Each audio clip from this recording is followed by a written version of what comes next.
In Blade Runner, a cheeky origami unicorn shows up as a mysterious clue hinting at memory and reality, and most viewers miss it on the first watch.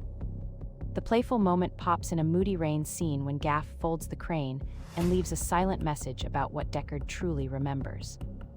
This little paper symbol quietly foreshadows the film's big question while the neon streets hum in the background. The overlaid text riffs on memory versus moment and drops a punchy pun about chasing truth. Viewers, did you catch the unicorn twist hidden in the rain?